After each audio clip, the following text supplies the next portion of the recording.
warahmatullahi wabarakatuh. Halo teman-teman grade 3, masih bersama dengan Miss Fitri di pembelajaran tematik. Hari ini kita masih di tema ketiga, benda di sekitarku. Subtema 1, aneka benda di sekitarku. Pembelajaran 2 dan 3. Teman-teman grade 3, hari ini apa kabarnya? Semoga teman-teman selalu sehat dan tetap semangat belajar dari rumah. Sekarang disiapkan dulu ya buku tematik dan alat tulisnya.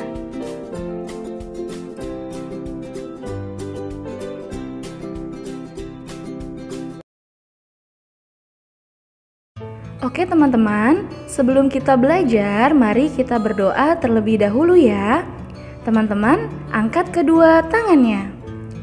A'udzu billahi minasyaitonir rajim. Bismillahirrahmanirrahim.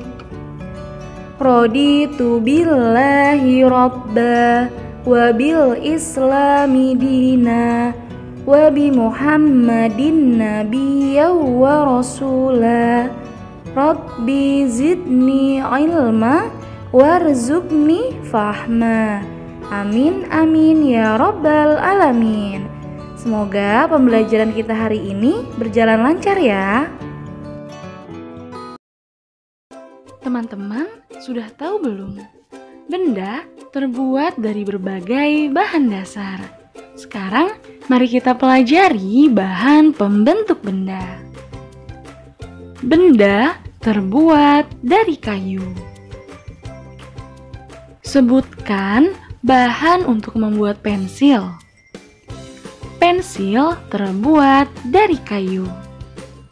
Di sekitarmu banyak sekali benda yang terbuat dari kayu. Beberapa di antaranya adalah meja, kursi, dan lemari. Kayu juga digunakan untuk membuat benda kerajinan, misalnya patung dan figura. Kayu adalah bagian dari pohon. Untuk memperoleh kayu, kita harus menebang pohon, kemudian mengambil bagian batang untuk diolah menjadi berbagai macam benda. Perubahan dari batang kayu menjadi benda-benda tersebut melalui proses yang berbeda-beda. Pertama, batang pohon ditebang. Nah, batang pohon yang telah ditebang disebut kayu gelondongan atau log. Kemudian, log dikirim ke pabrik atau pusat pengrajinan. Pengiriman log menggunakan angkutan khusus seperti truk melalui darat atau kapal melalui sungai. Setelah itu, log dipotong-potong sesuai keperluan. Untuk menghindari jamur dan serangga yang dapat menyerang kayu, maka kayu perlu dikeringkan. Caranya hanya dengan dijemur. Kayu dijemur sekitar 2 hingga 4 minggu. Dan setelah dijemur, kayu siap diolah sesuai keperluan. Kayu dapat dipilih menjadi bahan dasar benda. Mengapa? Ya, karena kayu mempunyai banyak keunggulan. Keunggulan kayu adalah mudah dibentuk. Beberapa benda yang terbuat dari kayu jati dapat bertahan sampai puluhan bahkan ratusan tahun. Tetapi kelemahan benda berbahan kayu adalah tidak tahan api, sehingga mudah terbakar. Namun, ada beberapa jenis kayu yang mudah terserang rayap atau serangga lainnya. Coba teman-teman perhatikan benda-benda yang ada di rumah. Adakah benda-benda yang terbuat dari kayu?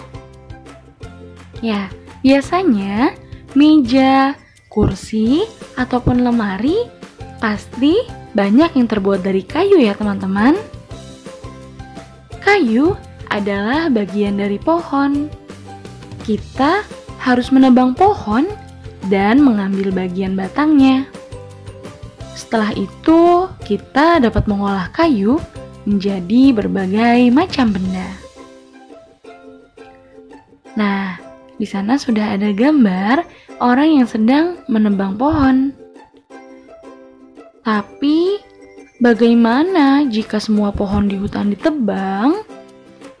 Kira-kira apa ya teman-teman akibatnya?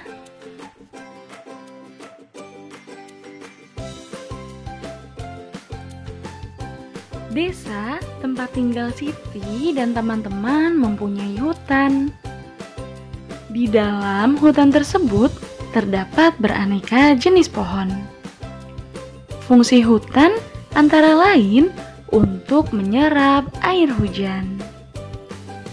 Hutan menyimpan air hujan tersebut dalam jumlah yang banyak. Namun, ketika hutan digunduli, membuat aliran air terganggu. Hal ini menyebabkan air menggenang dan akhirnya terjadi banjir yang mengalir ke pemukiman penduduk. Kebutuhan benda dari kayu yang terus meningkat mengakibatkan kebutuhan akan bahan kayu terus meningkat. Setiap tahun banyak pohon yang ditebang untuk mendapatkan kayu. Terkadang ada sekelompok orang yang menebang pohon tanpa izin. Kegiatan ini disebut penebangan liar. Semakin lama, jumlah pohon di hutan akan semakin berkurang. Teman-teman bisa perhatikan gambar hutan yang dulu dan hutan yang sekarang. Ya, hutan yang sekarang sudah menjadi gundul teman-teman, karena pohon-pohon di sana selalu ditebang. Bahkan ada sekelompok orang yang menebang pohon tanpa izin. Nah, tidak boleh ya teman-teman, karena teman-teman juga sudah tahu kan apa akibatnya jika hutan kita menjadi gundul. Ya, akibatnya aliran airnya terganggu di hutan, kemudian menyebabkan airnya menggenang. Akhirnya terjadilah banjir yang akan merugikan diri kita juga. Lalu, bagaimana Miss cara untuk mengembalikan lagi hutan yang telah gundul serta cara melestarikan hutan dengan baik? Ya, yang pertama, kita harus melakukan reboisasi. Apa itu reboisasi? Ya, reboisasi adalah penanaman kembali hutan yang telah ditebang. Jadi, kita akan menanam pohon-pohon baru atau bibit-bibit baru pada hutan tersebut. Kemudian, kita juga harus menerapkan sistem tebang pilih dan sistem tebang tanam, dan memberikan sanksi bagi penebang liar. Jadi, kita harus memberikan sanksi kepada penebang yang menebang pohon tanpa izin. Dan yang terakhir tentunya menjaga kebersihan lingkungan hutan, seperti tidak membuang sampah sembarangan. Begitu teman-teman. Kita lanjut pembahasan yang kedua, akan membahas tentang musyawarah. Apa itu musyawarah? Teman-teman, ada yang tahu apa itu musyawarah? Ya, musyawarah adalah berunding atau menyampaikan pendapat serta mencari jalan keluar untuk memecahkan suatu masalah atau persoalan. Nah, kemudian musyawarah itu bertujuan untuk apa sih? Ya, musyawarah bertujuan membahas bersama suatu masalah dengan tujuan mencapai keputusan bersama untuk menyelesaikan masalah tersebut. Nah, di sini Miss akan menjelaskan juga tentang ciri musyawarah yang baik. Ya, ciri yang pertama yaitu setiap siswa dibenarkan ikut serta dalam musyawarah untuk mengambil keputusan. Kemudian, yang kedua, setiap siswa dapat mengeluarkan pendapat, pikiran, dan pandangannya. Kemudian, yang ketiga, setiap peserta musyawarah memberikan pendapat yang baik dan tidak bertentangan dengan kepentingan bersama. Dan yang keempat, apabila mufakat telah tercapai atau keputusan itu telah tercapai ya teman-teman. Nah, maka setiap peserta musyawarah wajib dengan ikhlas menerima dan melaksanakan keputusan tersebut dengan sebaik-baiknya. Nah, itu dia teman-teman, pengertian dari musyawarah, tujuan dari musyawarah, serta ciri musyawarah yang baik.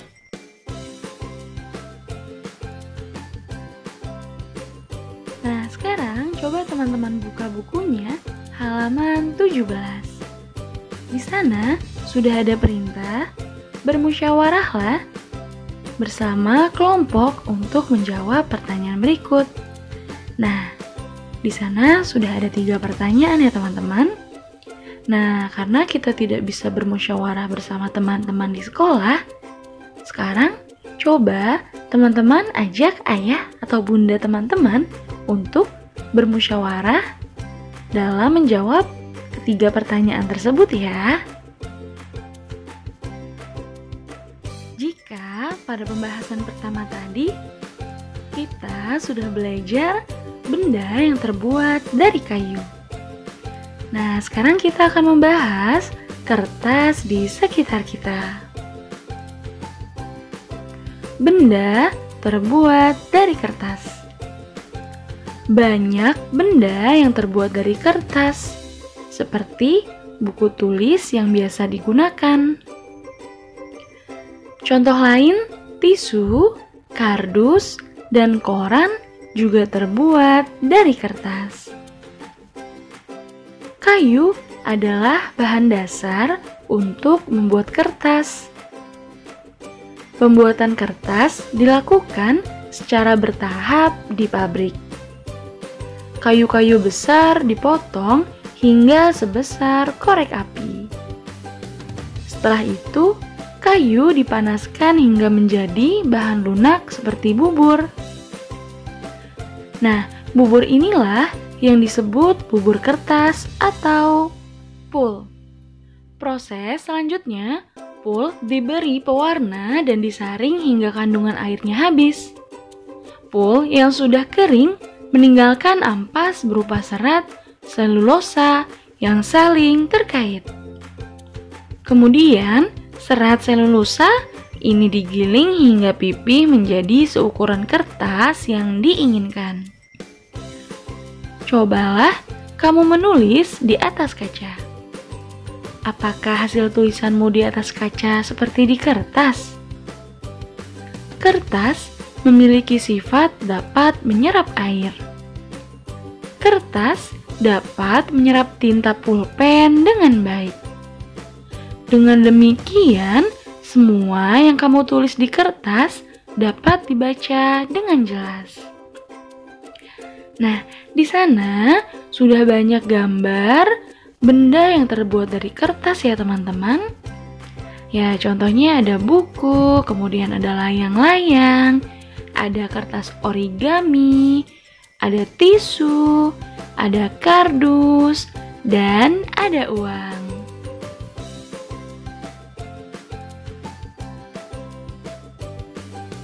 Bahan dasar kertas adalah kayu. Kayu berasal dari pohon. Perhatikan pohon-pohon yang dapat digunakan sebagai bahan dasar kertas. Coba teman-teman perhatikan gambar pohonnya.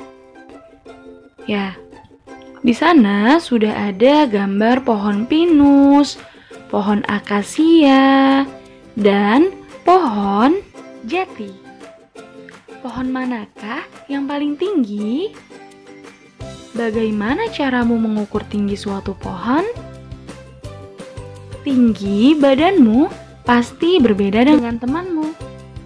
Apakah semua panjang atau tinggi benda dapat diukur dengan alat ukur yang sama? Alat ukur panjang benda bermacam-macam.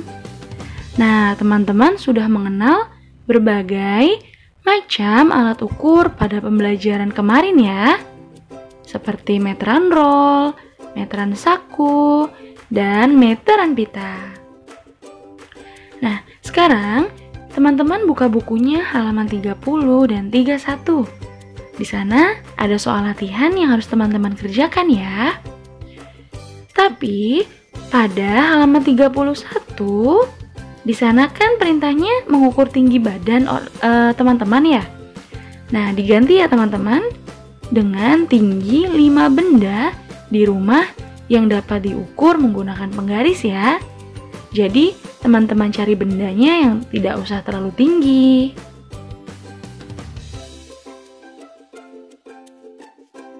Setelah mengukur panjang dan tinggi benda, sekarang mari kita berlatih menangkap dan melempar bola. Teman-teman perhatikan cara melempar dan menangkap bola yang benar.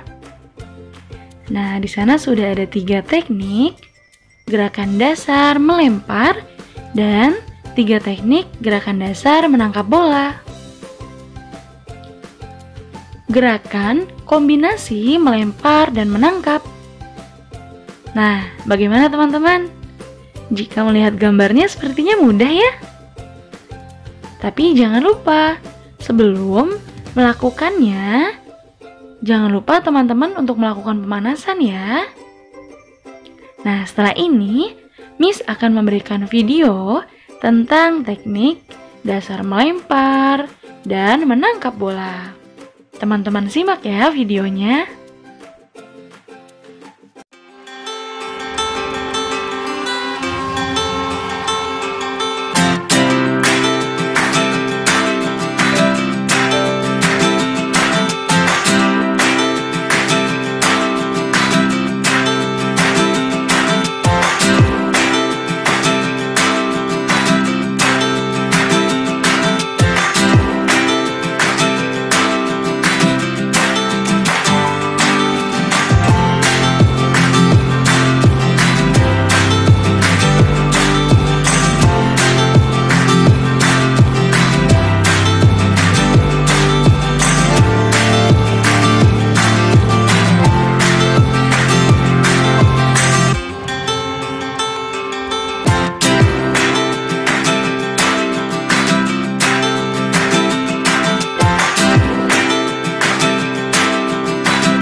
Bagaimana teman-teman videonya?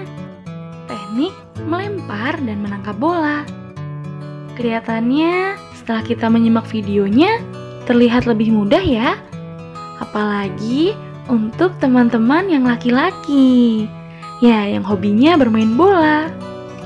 Oke, alhamdulillah pembelajaran kita sudah selesai ya teman-teman. Miss akan memberikan tugas untuk teman-teman grade 3.